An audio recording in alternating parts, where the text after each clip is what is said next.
The angel was already seated on the top stair. It had chosen the narrow place beneath the locked roof door. Or the place had chosen it. The distinction did not matter here. The 10th floor service stairwell held its breath under a flickering green exit sign, each pulse of light making the concrete walls appear briefly wet. The angel was small and narrow as a bent nail left in rain. It sat with its knees drawn close, one shoulder touching the painted cinder block. Its skin had the color of old paper pressed too long under glass. Not yellow, not white, something filed away and forgotten. Its face was slightly wrong. The eyes sat too low, as if someone had calculated the place for them once, doubted the sum, and done it again without erasing the first attempt. The mouth was thin, the cheeks were flat. There was nothing radiant about it. Nothing dreadful either. It seemed less like a visitor from beyond the world than a mistake in the records that had finally been noticed. It wore a robe made of receipts. They had been stitched together in narrow rows. Rent stubs, repair invoices, donation acknowledgments, gas bills, pages too water-soft to read. The hem dragged over the stair edge and left no mark, though it looked damp enough to stain. Tiny brown flecks darkened the lower seams. Old ink, perhaps. Old blood, perhaps. In that stairwell, the difference had worn thin. Along its throat ran a seam of minute knots. They rose and fell when it breathed. Each knot looked tied by someone whose hands had shaken, then retied by someone with patience enough to make the shaking part of the account. One of the angel's hands rested open on its knee. Ledger dust had stained it gray to the wrist. The other held a needle made from a rusted key. It was narrow and blunt at the tip. It had not been made to pierce flesh. It had been made to close. The seam of returns waited. Behind the conference room wall, chairs scraped faintly. A glass touched another glass. Someone laughed once and stopped too quickly. Paper shifted in a binder. A pen clicked, clicked, clicked, then was stilled. The stairwell smelled of old mop water, cold coin, rain on plaster, though no rain had reached the 10th floor. The roof door above the angel was locked with a push bar and a municipal alarm box. The paint around the hinges had bubbled. At the base of the door, dust had gathered in a gray lip. The angel looked at the sill. There were places where things came back, not whole, not innocent, not in time, but back. The green sign buzzed. Exit. Then not quite exit. Then exit again. Its light gave the angel's pale hair a rubbed, threadbare look, as if even that had been handled too often by clerks. It did not move when footsteps sounded far below. They came up through the stairwell in hard, clipped intervals. A woman's shoes. A pause at the 7th floor, then the 8th, then the 9th. The angel lowered the rusted key needle to the first knot at its throat and waited without hurry. Time, in that place, had become a clerk. It knew how to outlast clerks. Mara Vale entered on the last flight, with a merger binder pressed flat against her ribs. The binder was too large for the way she held it. Its blue tabs trembled each time her heel struck concrete. Her coat was unbuttoned. One lapel had folded inward and stayed that way. A strand of dark hair had escaped the knot at the back of her head and stuck to her cheek. She climbed fast until she saw the angel. Then her body stopped before the rest of her did. Her right foot missed the next stair by half an inch and came down hard. Her shoulder slammed into the wall. A small flake of paint broke loose and slid down the cinder block behind her. The binder shifted. She caught it with her forearm. The blue tabs shivered. Her mouth opened. No sound came out. The angel watched her hand first. It was already inside her coat pocket, closed tight, not searching. Holding. The knuckles had gone pale around whatever lay there. Her thumb worked once against the fabric, as if feeling the edge of an object it knew too well. Seam of Returns looked at the pocket for a long moment. Then it looked at her face. Mar's eyes moved over the robe of stitched receipts, over the damp hems. over the old paper skin. They stopped at the throat, where the line of knots rose and fell. Then at the needle made from a rusted key. Her breathing shortened. The binder pressed harder into her ribs. A muffled voice sounded through the conference room door below. "Do we have Mara?" The voice was followed by a scrape of chairs, then a lower murmur, then silence waiting to be filled. Mara swallowed. The movement strained her throat. She shifted the binder higher, as if it could cover more of her. The angel had expected her to come empty-handed. Most did. They arrived with sealed envelopes left unopened, with passwords forgotten on purpose, with signatures already prepared, with nothing in their hands, because the hand was often the last place avoidance admitted to having weight. But Mara's fist held weight. Metal pressed against the coat lining. A small shape. Dented, warm from her palm. The angel's two low eyes lowered again. "Accounts prefer the door," Seam of Return said. Its voice was gentle. It sounded older than the building, and more patient than the law that had permitted it to stand. "But they will use the stairwell when they must." Mara stepped back one stair. Her heel found air, then concrete. She caught the rail. The binder struck the wall with a flat report. The blue tabs bent and sprang back. "What are you?" she said. The angel did not answer at once. It lifted the dusty hand from its knee. A faint gray print remained on the receipt robe where the fingers had rested. "Seam of Returns," it said. "You have kept something open longer than it could bear." Mara's fist tightened inside the pocket. A sharp corner, or tooth, or bitten edge of brass pressed through the fabric. Her face changed by almost nothing. Only the skin beside her mouth drew in. Behind the wall, someone laughed again. This time, it was thinner. A pin clicked. The room waited. The angel watched the pocket. It was Luis Alvarez's, it said. Mara did not ask what. Her shoulders dropped a fraction. The binder slid lower. One blue tab marked Due Diligence trembled against her sleeve. Her hand remained closed around the key, as if her grip could keep it from becoming visible. Seam of Returns looked from the pocket to Mara's face. It did not lean forward. It did not rise. The knots along its throat shifted under the old paper skin, each one small and tight. Its receipt robe made a damp whisper against the stair. "I can bring it in," it said. Mara's eyes moved once toward the conference room door. "What?" "The thing you placed out of sequence." "I don't know what that means." "You do." The angel lifted the rusted key needle. It held it between two fingers stained gray with ledger dust. The point was narrow, blunt with age. It seemed made for a lock that had rusted around its own secret. "The deleted report," it said. The forwarded chain. The maintenance note with the date still on it. The order to wait. Mara's breath made a hard little sound. Behind the wall, a man cleared his throat. A woman said Mara's name, not loudly. The syllables entered the stairwell and flattened there. "There's a board waiting," Mara said. "Yes, there are 200 families in those buildings. Yes, if I go back in there without signing, if I introduce some old internal memo now, the merger collapses. It may. The city will move on the properties. It may. You understand what happens then? Evictions, receivership, lawyers crawling through everything. The foundation walks. The heating systems do not repair themselves because some creature on a stair tells me to perform confession." Seam of Returns placed the needle across its lap. "I understand waiting," it said. Mara laughed once. It had no laughter in it. "You understand nothing about public funding. I understand interest." The green exit sign flickered. For one blink, the angel's face seemed assembled in the wrong file. Eyes too low, mouth too patient. Then the light returned, sick and steady. Mara pressed the binder closer to her ribs. The blue tabs shook. "I have disclosed everything material." The angel waited.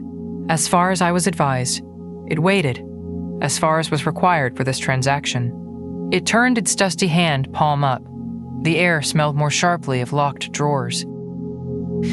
"I can bring the avoided thing into the room before your name touches the paper," it said. "Not after, before. I can spare you the worst of the waiting if you stop placing another door between yourself and what is already walking toward you." Mara's jaw worked.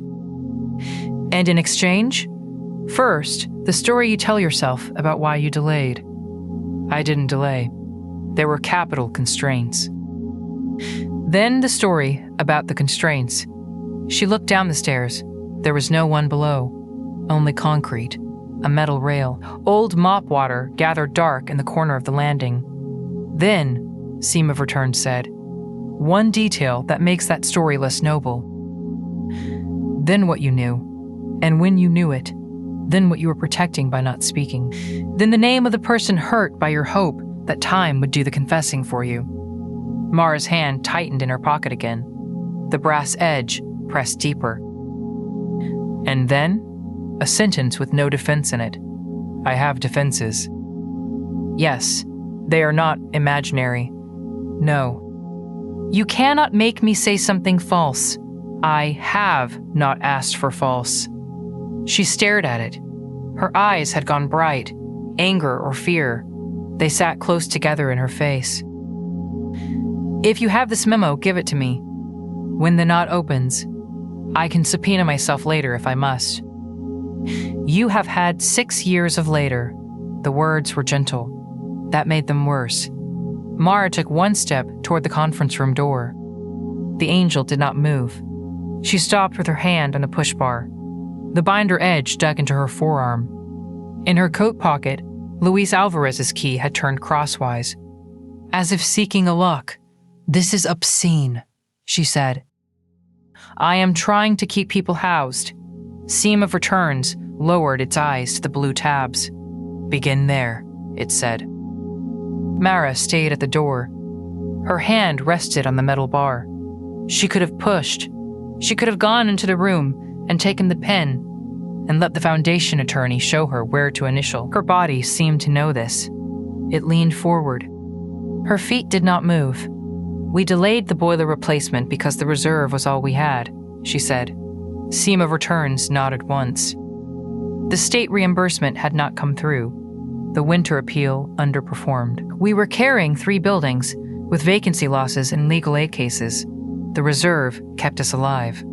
The angel's needle lay still across its lap. "That is the story." "It is true." "Yes." Mara turned from the door. Her back met the wall. Paint dust marked one shoulder of her coat. "You asked for true. I asked for the story first." Her mouth closed. The stairwell hummed. Somewhere above the locked roof door, wind pressed against metal and failed to enter. "One detail," the angel said. Mara looked at the exit sign. "The grant match," she said. The words came out clipped. Seam of Returns waited.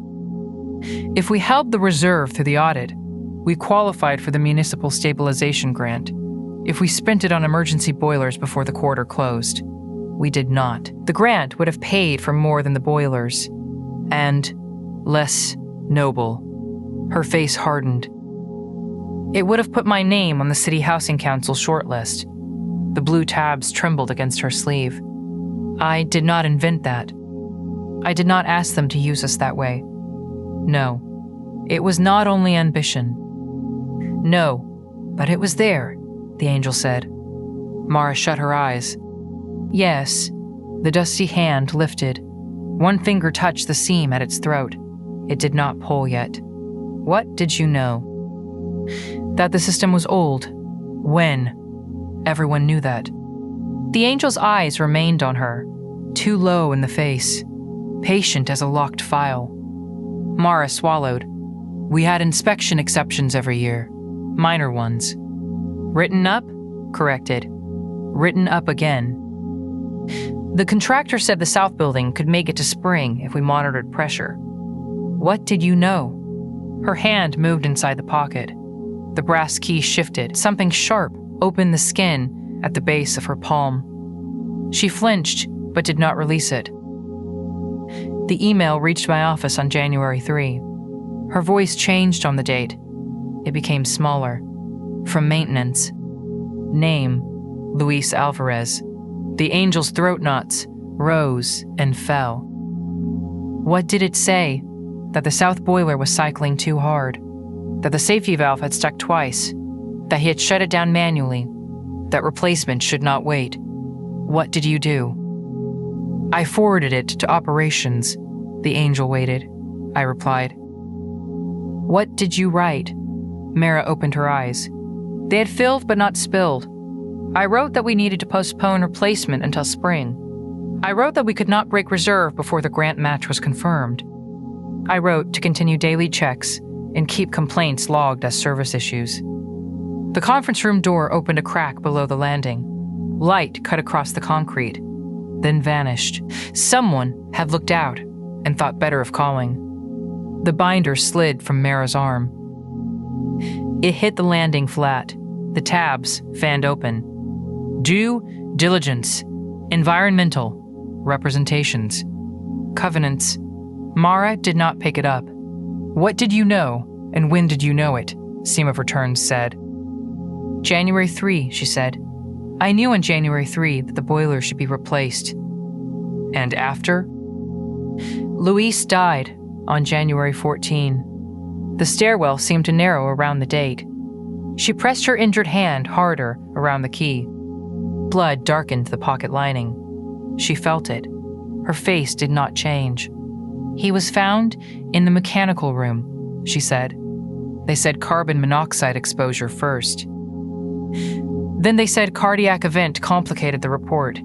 Then the insurer said the causation was not clear. What did you do? I attended the service. The angel did not move. I paid the funeral stipend.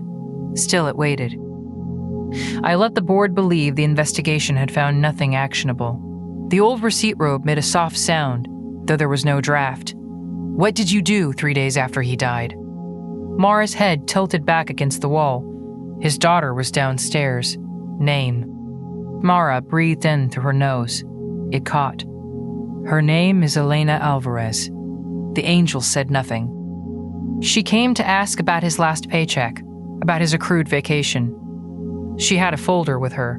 She kept apologizing for taking my time. The first tear slid down. Mara did not lift a hand. What did you do while Elena Alvarez sat downstairs? I deleted the forwarded chain. The sentence entered the stairwell and stayed there. Mara bent forward. Not far, only enough that the binder at her feet seemed suddenly too heavy for her to lift. I thought there would be copies, she said. I thought it archived everything. I thought if it mattered, someone would ask. I thought the contractor would be the one examined. I thought the insurer had their own documents. The angel's hand went again to its throat. Its finger rested on one knot. It let her continue. I moved the capital plan language into scheduled improvements. I had Tessa Baird prepare the revised board summary. The junior manager.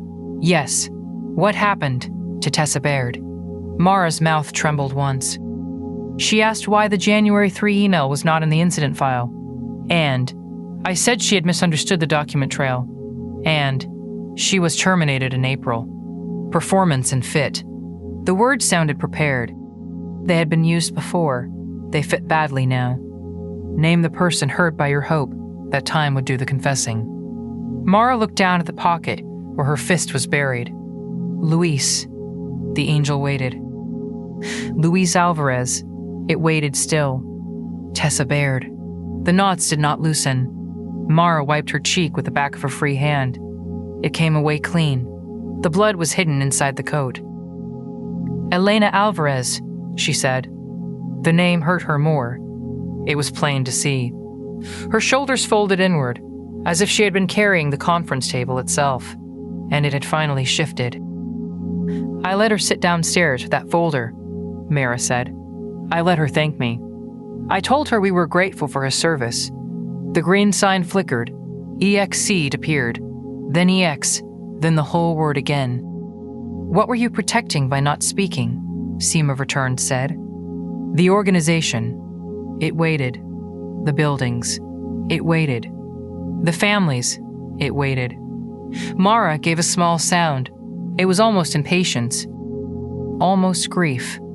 Myself, she said. The angel's dusty hand closed on the needle. Myself, Mara said again, because the first time had not been enough. My position, the grant, the idea people had of me, the idea I had of me. She slid down the wall until she sat on the stair above the landing. Her skirt creased. The binder lay below her shoes, like something struck from her arms. I told myself that if I did not know how bad it was, I was not choosing, she said. Then I knew. So I told myself that if no one could prove the order mattered, then I had not chosen.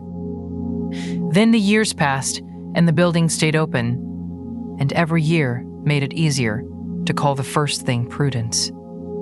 The angel looked at her pocket again. Why carry the key tonight? Mara's hand opened. The dented brass key lay in her palm. Blood stood in a red crescent where its edge had cut her. The key was ordinary, heavy, bent near the bow. The number 10 was scratched on one side. Elena sent it back last month, she said, when we announced the merger. She wrote that she did not know why her father still had a roof key when he died, but maybe we would want our property before the handover. Her voice thinned. I put it in my coat to return to facilities. The angel waited. I put it in my coat because I wanted it to hurt. The board chair called Mara's name. This time it was clear. The stairwell door muffled the edge of it, but not the request. Mara Vale. Then a pause. Then the lower murmur of men and women rearranging themselves around a table. Chairs scrape. A glass was set down too hard. The foundation attorney said something about time. Mara stayed on the stair, with the key open in her palm. Blood had run into the crease beneath her thumb. It made the brass look darker than it was. On the landing, the merger binder lay open. The agreement waited inside it. The signature pages were clipped in the back. Blue tabs marked the places where the old nonprofit would become an appendix to a larger name. If she signed, the packet would be complete. The falsified boiler inspections would pass into the acquiring foundation's files. The warranties would stand. The capital schedule would remain a schedule and not evidence. The buildings would stay open for now. Heat would be bought. Staff would keep jobs. Tenants would receive a letter with a new logo and careful assurances. Luis Alvarez would remain dead. The deleted chain would remain deleted. Elena Alvarez would remain the woman who had thanked Mara under the office lights. If Mara spoke, the deal might collapse before the pen touched paper. The foundation could walk. The city could seize the properties. A receiver could arrive with binders colder than hers. Families who had trusted her could be scattered through processes that used the word relocation as if it were gentle. Her own name could enter the record. Not as a leader who preserved housing stock, as the woman who kept doors open through deficits in winters and failed appropriations, as the executive who received the warning, postponed the replacement, buried the chain, and let another person absorb the first blame. There was no clean place to stand between those facts. She looked at seam of returns. It had moved down one step without sound. It sat beside the fallen binder now, small and narrow as a bent nail left in rain. Its receipt hems darkened against the concrete. Its rusted key needle touched the seam in its throat. One knot there had swollen slightly, as if listening. You said you could bring it in, Mara said. Yes. But you cannot make the building safe tonight. No. You cannot make the foundation stay. No. You cannot undo Luis. No. The answer entered her like cold water. It did not strike. It filled. What can you do then? Seam of Returns looked at the binder, then at the key. I can close what you kept open. Mara's laugh broke in the middle. That sounds small. It is not small to the thing left open. Behind the door, the chair said, We need to proceed. Someone else answered, Find her. Footsteps moved, then stopped. The door did not open. Mara thought of the conference room. The polished table, the paper cups, the attorney's silver pen.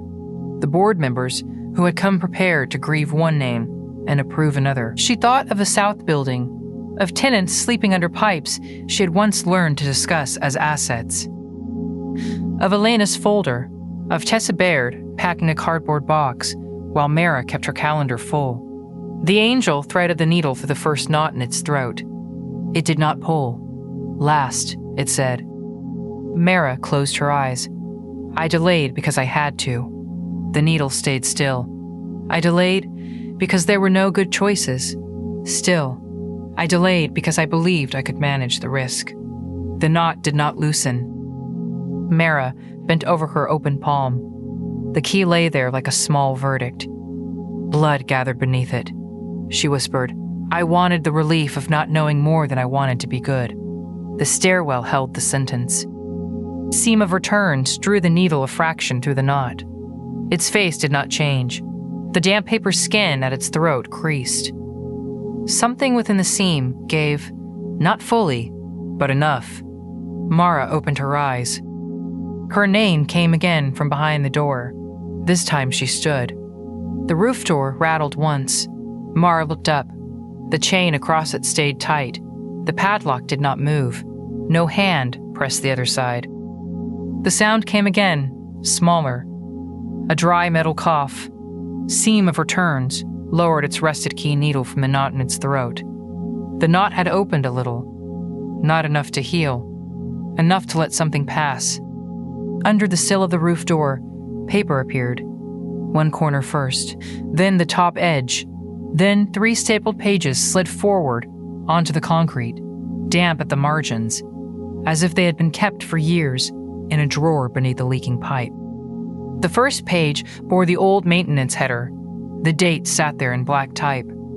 January 3. Mara did not reach for it at once. Behind the stairwell door, someone laughed too loudly. A chair leg dragged over carpet. Then the board chair said her name again. Nearer this time. Mara. She bent. Her knees did not fold cleanly. The binder lay open beside the bottom stair, its blue tabs splayed and quivering.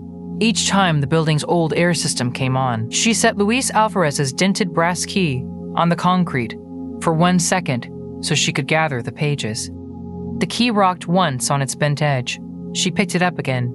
The email chain was there. Subject line. Attachments. Boiler failure risk. Immediate replacement recommended. Her own reply appeared halfway down the first page. Hold until spring if possible. Need reserve intact for match confirmation. M. The words had not aged. They looked fresh and small and busy. Mara wiped stair dust from the first page with the sleeve of her black coat. The motion left a gray smear across her cuff. Her palm had opened again where the key had bitten it. A thin red line crossed the lifeline and ran into the heel of her hand. Seam of returns watched her from the top stair. It will not make the account gentle, it said. Mara pressed the pages flat against the binder. Her breath caught once. Then she tucked the key into her bloody hand and closed her fingers around it. No, she said. She walked down the half-light to the conference room landing. Each step sounded too loud. Concrete. Heel. Concrete. Heel. The green exit light pulsed behind her and then dimmed. The stairwell door was heavy. She pushed it open with her shoulder because both hands were full. Warm air met her. Coffee, wool coats, printer toner, the soft acid smell of stress. The boardroom was too bright after the stairwell.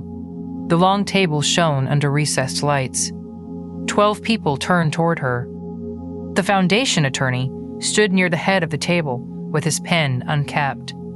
The merger packet lay open before him. Thick as a bound confession no one had read aloud. The board chair's smile began and stopped. There you are, he said. We were just ready for signatures. Mara crossed the room. No one spoke while she moved. Her binder was against her ribs again, but crooked now. The blue tabs stuck out at uneven angles. One page had slipped loose and dragged against her skirt. She reached the head of the table. The attorney shifted the signature page toward her. If we can just, Mara set the binder down. The sound was dull, not dramatic, only cardboard against polished wood.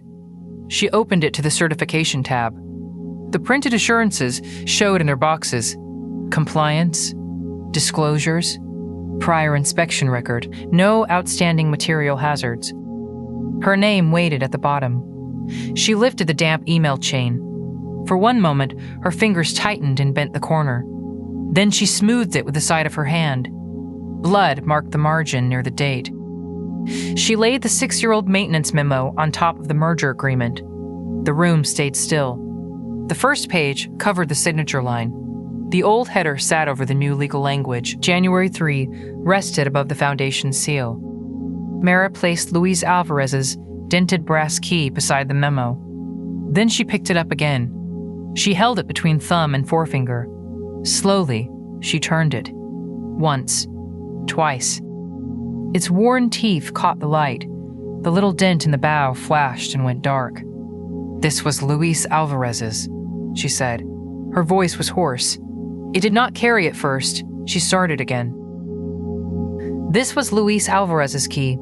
I have had it since his daughter brought his things in." No one reached for the pen. Mara turned the key again where the board could see it. The metal left a red crescent on her thumb. "There is a maintenance email you have not been given," she said. "I deleted it from the file." The foundation attorney set the pen down without capping it. A bead of black ink gathered at the tip. In the stairwell, Seema of Returns remained seated. It had not followed her in. It had no place at the table. The room beyond the wall had begun to fill with human sounds. One voice rose. Another cut across it. The board chair said, "Adjourn." Too late for the word to command anything. Then someone said, "Counsel." Then Mara's name, not called as before. Spoken like a document being opened. The angel lifted the rusted key needle to its throat. The loosened knot waited there among the others. It was small, brown at the edges, pulled tight by years of not touching it. Seam of Returns pinched the end between two fingers. Its ledger-dust hand left a gray print on its own old paper skin. It drew the needle through. The knot did not break. It gave way by increments. A loop, a catch. A tightening. Then a release so slight, the stairwell seemed to exhale around it. From the seam, the angel pulled a thread the color of dirty snow. It was longer than the knot had promised. It came out wet and resistant. Seam of Returns wrapped it once around the rusted needle, then twice. Its robe of receipts stirred against the stair. A gas bill lifted at the hem. A repair invoice showed a brown stain shaped like a thumb. Down the hall, chairs scraped back from the table. "No one leaves," a woman said. "We need outside counsel," another voice said. The foundation attorney spoke more softly. His words did not reach the stairwell. His tone did. Mara did not answer at once. Seam of Returns paused with the thread stretched between needle and throat. It listened. Not with pity, not with satisfaction. With the patient attention of a clerk waiting for a final initial on a page everyone had hoped to misplace. When Mara spoke, the wall took most of it. Only pieces came through. January 3rd, my reply. Luis. A silence followed her saying his name. The angel drew the last of the thread free. The knot closed behind it. Not healed. Closed. A narrow seam remained, darker than the rest. It tucked the dirty thread into the inside of its receipt robe. There were many such threads there, none of them shone. The locked roof door settled in its frame. The green exit sign flickered. On, off, on. Mara stood at the head of the table beyond the wall. The old memo lay over the merger agreement. Her blood had dried in the creases of her palm. The brass key rested under her fingers, turning no longer. No vote was called. No signature was taken. In the stairwell, the sour mop water smell remained. Cold coin, damp plaster, old drawers opened too late. Seam of Returns rose from the top stair with the slow care of something gathering its papers. It passed no judgment into the room. it left none behind. On the conference table, the blue merger tabs lay open under the memo like small doors. No one had closed.